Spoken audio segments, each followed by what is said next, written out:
ค่อยมาปิดกิเลสกูจะนะค่อยห่านไปนี่ค่อยห่านอยู่นี่ละเวผู้เฒ่านะผู้เจ้านะค่อยห่านเป็นดูเป็นมันละโป่งแล้วค่อยยันคนมาละเจ้าเป็นผู้ดูมีได้ผู้มาปิดเอานะก็เลยพระกิเลสก็เป็นเงินเป็นทองเลยผู้เจ้าโอ้ยขนาดเบิ่งเอาแล้วมันกระผมเตะค่อยยันเขาเอาก็แล้วก็มาปิดซื้อก็นะนะก็บลังโป่งงามติดตามทางสอง YouTube ค่อยได้เด้อสุเจ้า ขอคุมกคบเจอผู้โหลดติดตามมาสาธุเถอะโอ้ยโรยเบอร์เลข6 ตัวรัฐบาลไทยเลข6 ตัวรัฐบาลลาวเด้อสุเจ้าเด้อแล้วก็เพิ่มเตะผู้จะละเหล็กนี่แหละตื่นก็จะไปหาเลาะบนค่อยดูน้อยก็เอาแล้วนะยันคนเอาเจ้าเป็นผู้โดเขาเป็นผู้มาปิดกับบ่ได้นะเอาเป็นทุกคนนะเดี๋ยวยอดนี่ก็นี่มึงก็เจ้าลั่งกุ้งเอาแล้วโซ่ไปเลยขอเป็นเหม็นมดเลยนี่นะคอยสะอดอยู่เมืองฝรั่งนะโลหนึ่ง200 ยูโรป๊อทุกบัดยามนั้นมาพลักอึดพลังยามตกนี่นะโอ้กำลังเตะงากำลังเตะง่อยเพื่อฟักเกลิกก็นั้นนี่โซ่แล้วน้องโอ้ยวนว่ายไปได้เอาก้นแล้วนะจะได้ขอสิมาลักคนมาดูเห็นมันกระเตะนะเนาะกูโอเคตัวนี้เด้อติดตามทั้งสองก็ได้เด้อนี่หลายคนมาหาวินได้หลายสุกนี่ไปเอาอยู่ทั้งพูดทั้งหนองบูมันก่อนมันปุ่มผักขี้เล็กเจ้าค่อยห่อนงาวินนะค่อยยันขุดมาเอาว่าปิดก้อนแล้วก็เปลือกโซ่ไปเลยผู้มืออื่นเขาสิลงไปทั้งนั้นค่อยห่านเว้นมันปุ่งธรรมชาติเจออันนี้นะเพื่อบริปูมันได้ปูแล้วก็อีปูแล้วก็เตะงาเตะง่อยไปแล้วใหญ่ไปหมดตัวที่ตัวเด็ดมาอันนี้นะนะนะงามไปแล้วนะหลายเลยเนี่ยอยู่ตะเฮินมันก็หลายเติบแล้วนะบ้านเจ้ามีบ่อันเทพุ่นก็มีเนาะผักขี้เหล็กนะเทประเทศสุตานไต้เนี่ยค่อยเห็นเขาออกติ๊กต็อกส่วนหลายพวกทหารไทยเขาประจำการอยู่ก็เอามาอ้อมกินผักขี้เหล็กนะโอ้แต่ว่ามีคือเดียวเขาก็คือเดียวมีแต่คนลาวคือว่ามีแต่เมืองลาว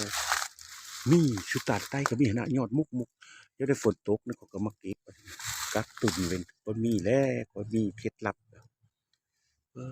ต้องตั้งจีบมาแล้วนะเดี๋ยวผักขี้เหล็กก็ได้มื้ออื่นเช้าค่อยไปปุ๊บก็สิเลาะลงหนะบ้านพักเทพประมาณ2เลาะไปสุดมื้อละเขาก็ห่านมื้อละแถวนั้นก็ห่านมาแล้วก็ห่านปลาเวินพอดีเลยบ่ได้ซ้อมได้สำนี่จะต้มแล้วเฮ็ดไปซื่อๆแล้วบ่จะเอาแนวทุกข์แนวยากเนาะไม่ได้ร่ำได้รวยคือบ้านคือเมืองเพิ่นเฮ็ดงานนั่นแหละบ้านอ้อแต่ว่าเฮาได้จดแม่นเบิดแล้วนั่นน่ะมันดักการ์ตูนแม่นเบิดแล้วนั่นน่ะเห็นบ่แม่นบ่ได้ยอดเออ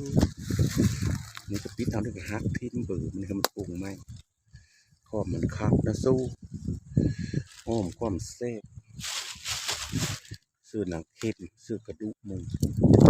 มันละคักแต่ที่จะเออโซ่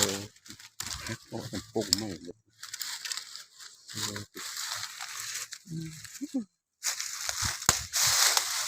นี่นะเบิ่งนี่เมนเบิดแล้วอันนี้นะปรุงแล้วโตมันคักคือมันเธอมันเยอะกว่านี้มันยันเขามาเอาก็เอาก็เป็นผู้ห้ามนะสู้ก็ถึงโอ้ยติดตามทาง2 YouTube คอยเด้อสิเจ้าเด้อเก็บผักกีเล็กขณะแมนเมื่อละนะแมนมันผักกีเล็กเมื่อละนะมันปลูกไม้นะ มันปลุกมือภาษาผู้ไทยนะตอนนั้นจบ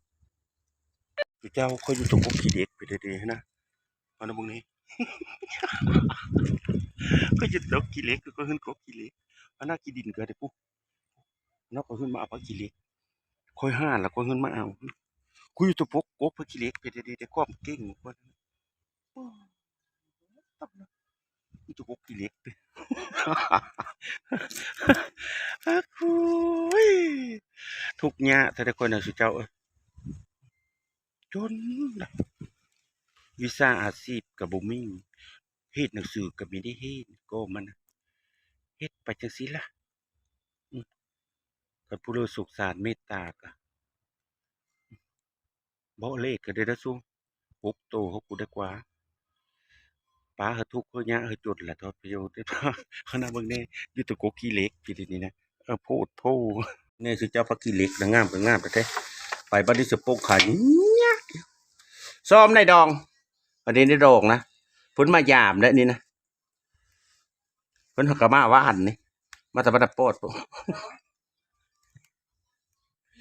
อันนั้นหลานในดองอันนั้นน่ะเบิ่งตะกีบอันนั้นน่ะมีแต่เฮ็ดวิซ้อมพักขี้เหล็กซอยน่ะดีคือกันได้ดอกมาแล้วก็ซอยได้ดอกไอ้เหมยได้นะซ้อมพักขี้เหล็กน่ะสะอ่อนเด้ อยู่เมืองนอกเดินโลละ100-200 ดอลลาร์โลละยูโรว่ะเขาว่าเด้อเมืองลาวก็หักกะเยอะโป้งพวกจะเอ้ยมันหักกะเยอะโป้งมันหักกะโพมเยอะโป้งอันนี้นะโพมเยอะโป้งพักกิลิกโป้งหลายแล้วก็นั้นดอกมันนี่กักตุนเว้นมันนี่ปีหน้านี่แหละเคล็ดลับโอ้ยถือเลขกว่าเทวดาเอ้ยจะได้ตู้เสหน่อยเด้ราคา4-5,000 บาทนะได้อยู่เด้ที่ได้มากักตุนอันนี้เป็นมะย่ามแล้วล่ะนั้นเป็นราคาแบบแท้โอ้ทั้งยี่ทั้งขวางแล้วไปทั้งยี่ปีไปทั้งยาหูนี่คือน่างามเป็นงามแต่เดียวเจ้าเท่านั้นเด้อต้มบดนิกะเนี้ยเพื่อกิเลสเจ้าเอาก็บ่ทันต้มให้มันจืดโลกเวนซะก่อนมื้ออื่นก็สิไปหาที่มาตื่นอุจจาระเล็กโลกเพราะมันยุบเสื้อน้ำเย็นเว้นมันเส้นเย็นเว้นฮอ2 ฟีตจบเหลืองคือเก้าหอยซอยอยู่ในเกี่ยวบัดนั้นหลับของมัน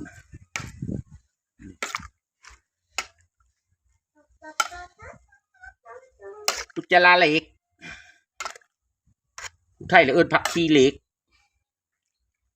ผู้ลาวละขี้เหล็ก